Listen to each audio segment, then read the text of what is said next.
வணக்கம், welcome to family corner. உங்களுக்கு இந்த வீடியோ பிடிச்சிருந்தா லைக் பண்ணுங்க, கமெண்ட் பண்ணுங்க, ஷேர் பண்ணுங்க, சப்ஸ்கிரைப் பண்ணுங்க. இன்னைக்கு பொரி உருண்டை எப்படி பண்றது நம்ம பார்க்க போறோம். பொரி உருண்டைக்கு 3 கப் பொரி நம்ம எடுத்துக்கிறோம். மிதமான தீயில வச்சு நம்ம பொரியை வறுத்துக்க போறோம்.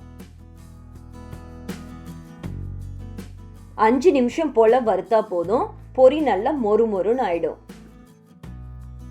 பொரியை நீங்க எடுத்து பார்த்தீங்கன்னா இந்த மாதிரி கிறிஸ்பியா மொறு மொறுன்னு உடையணும். அதுதான் சரியான பதம். அந்த சமயத்துல நம்ம பொரியை அடுப்புல இருந்து இறக்கிடலாம். ஒரு பாத்திரத்துல 1 கப் நாட்டு சர்க்கரை எடுத்துக்கோங்க.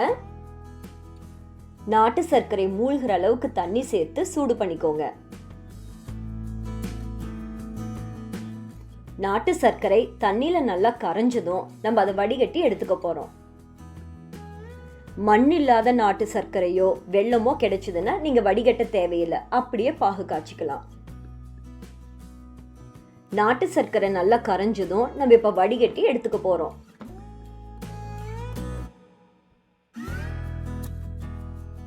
வடிகட்டிய பாகை நம்ம மறுபடியும் கொதிக்க வைக்க போறோம். இந்த சர்க்கரை பாகு நல்ல உருட்டு பதம் வர வரைக்கும் நம்ம கொதிக்க வைக்கணும்.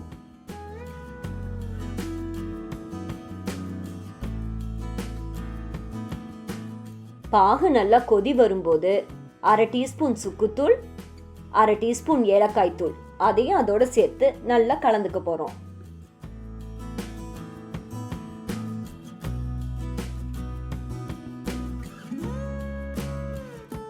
பாகு நல்லா கெட்டியாக ஆரம்பிச்சிருச்சு. நீங்க தொடர்ந்து கலந்துக்கிட்டே இருங்க. அது உருட்டு பதம் வர வரைக்கும் நம்ம கொதிக்க வைக்கணும். உருட்டு பதம் அப்படிங்கிறது இந்த பாகு காய்ச்சினோடனே 1 கப் தண்ணியில ஒரு 2-3 சொட்டு நீங்க பாகை விடுங்க. அந்த பாகு தண்ணியில கரையாம உங்களுக்கு உருண்டை பிடிக்க வரணும். இந்த மாதிரி உங்களுக்கு கையில அழகா உருண்டையா வரணும்.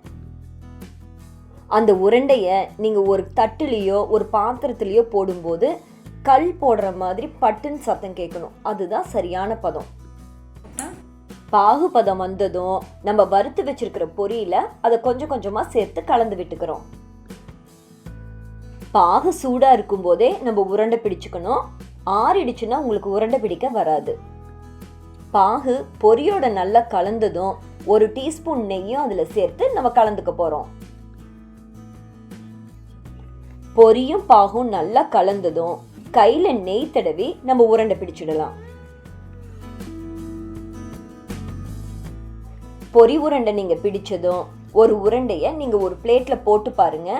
உடையாம அது வந்துச்சுன்னா அதுதான் சரியான பதம். மிக மிக சுவையான, ஆரோக்கியமான, எளிதான பொரி உருண்டை தயாராயிடுச்சு. இந்த ரெசிபியை நீங்களும் ட்ரை பண்ணி பாருங்க. உங்களுக்கு பிடிச்சிருந்தா ஃப்ரெண்ட்ஸுக்கு ஷேர் பண்ணுங்க. ஃபேமிலி கார்னருக்கு சப்ஸ்கிரைப் பண்ணுங்க. நன்றி.